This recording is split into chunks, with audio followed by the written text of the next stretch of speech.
Hello ಗೆಳೆಯರೇ, welcome to S S ಪಿಚನ್ Kannada channel. ಈ ಒಂದು ವಿಡಿಯೋದಲ್ಲಿ ಆಪರೇಷನ್ ಸಿಂಧೂರ್ ಬಗ್ಗೆ 5 ಸಾಲುಗಳ ಮಾಹಿತಿ ಪ್ರಬಂಧ ನೋಡ್ತಾ ಹೋಗೋಣ. ಈ ಒಂದು 5 ಸಾಲುಗಳ ಪುಟ್ಟ ಪ್ರಬಂಧ ಅಂತಕ್ಕಂಥ ಇಷ್ಟವಾಯಿತು. ಇಷ್ಟವಾದ್ರೆ ಒಂದು ಲೈಕ್ ಅನೇಕ ವಿಡಿಯೋ ತಿಳಿಪುವ ತುಂಬ ಸಿಗುತ್ತೆ. ಇನ್ನೊಬ್ರಿಗೂ ಶೇರ್ ಮಾಡಿ. ನಿಮ್ಮ ಚಾನಲ್ ಸಾಧ್ಯ ಅಂತ ಅನೇಕ ವಿಡಿಯೋ ಚಾನಲ್ ಸಬ್ಸ್ಕ್ರೈಬ್ ಆಗಿ. ಹಾಗೇನೆ ನೀವು ಯಾವ ಒಂದು ವಿಷಯದ ಬಗ್ಗೆ ಪ್ರಬಂಧ ಬೇಕಂತೇಳಿ ಕಾಮೆಂಟ್ ಮಾಡಿ. ಆ ಒಂದು ವಿಷಯದ ಬಗ್ಗೆ ಪ್ರಬಂಧ ತೆಗೆಯಲ್ಲ ಪ್ರಯತ್ನ ಮಾಡ್ತೇನೆ ಅಂತ ಹೇಳ್ತಾ ಈ ಮಾಹಿತಿ ತಿಳಿತಾ ಹೋಗೋಣ ಬನ್ನಿ. ಆಪರೇಷನ್ ಸಿಂಧೂರವು ಭಾರತೀಯ ಸೇನೆಯಿಂದ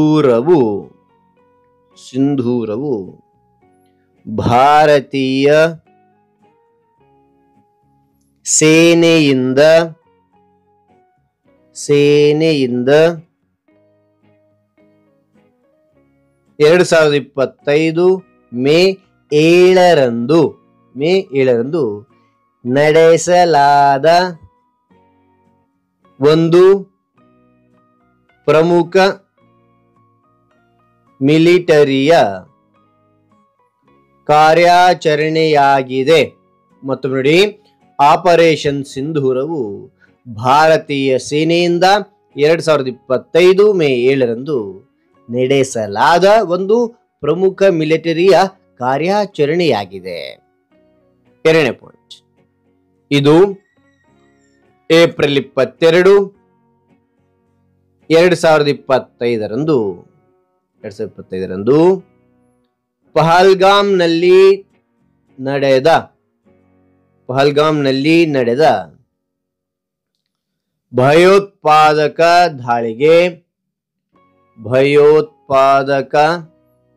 ದಾಳಿಗೆ ಪ್ರತೀಕಾರವಾಗಿ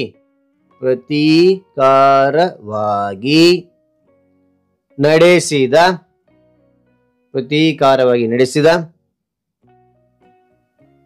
ಭಾರತೀಯ ಸೇನೆಯ ಕಾರ್ಯಾಚರಣೆಯಾಗಿದೆ.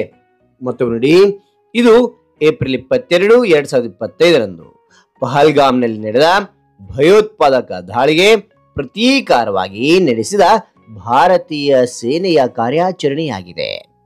ಮೂರನೇ ಪಾಯಿಂಟ್, ಈ ಕಾರ್ಯಾಚರಣೆಯಲ್ಲಿ ಪಾಕಿಸ್ತಾನ ಮತ್ತು ಪಾಕ್ ಆಕ್ರಮಿತ ಕಾಶ್ಮೀರದ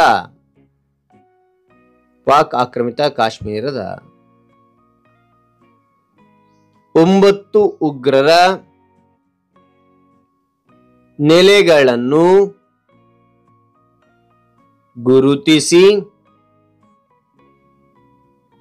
ಭಾರತೀಯ ಸೇನೆಗಳು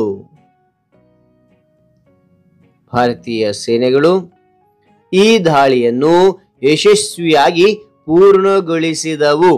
ಮತ್ತು ನೋಡಿ, ಈ ಕಾರ್ಯಾಚರಣೆಯಲ್ಲಿ ಪಾಕಿಸ್ತಾನ ಮತ್ತು ಪಾಕ್ ಆಕ್ರಮಿತ ಕಾಶ್ಮೀರದ 9 ಉಗ್ರ ನೆಲೆಗಳನ್ನು ಗುರುತಿಸಿ ಭಾರತೀಯ ಸೇನೆಗಳು ಈ ದಾಳಿಯನ್ನು ಯಶಸ್ವಿಯಾಗಿ ಪೂರ್ಣಗೊಳಿಸಿದವು. 4ನೇ ಪಾಯಿಂಟ್ ನೋಡಿ, ಕಾರ್ಯಾಚರಣೆಗೆ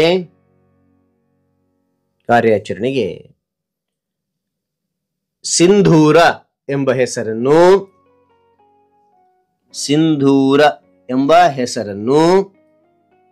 ಪ್ರಧಾನಿ ನರೇಂದ್ರ ಮೋದಿ ಸೂಚಿಸಿದರು.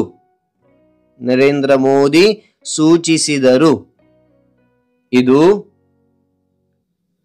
ಭಾರತೀಯ ಸಂಸ್ಕೃತಿಯಲ್ಲಿ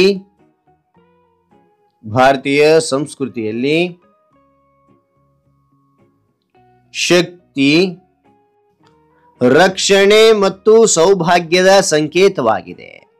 ಮತ್ತು ನೋಡಿ, ಕಾರ್ಯಾಚರಣೆಗೆ ಸಿಂಧೂರ ಎಂಬ ಹೆಸರನ್ನು ಪ್ರಧಾನಿ ನರೇಂದ್ರ ಮೋದಿ ಸೂಚಿಸಿದರು. ಇದು ಭಾರತೀಯ ಸಂಸ್ಕೃತಿಯಲ್ಲಿ ಶಕ್ತಿ, ರಕ್ಷಣೆ ಮತ್ತು ಸೌಭಾಗ್ಯದ ಸಂಕೇತವಾಗಿದೆ. 5ನೇ ಪಾಯಿಂಟ್, ಆಪರೇಷನ್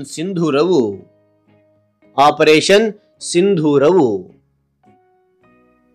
ಭಾರತದ ಶಕ್ತಿ ಮತ್ತು ದೃಢ ನಿಶ್ಚಯದ ಸಂದೇಶವನ್ನು ವಿಶ್ವಕ್ಕೆ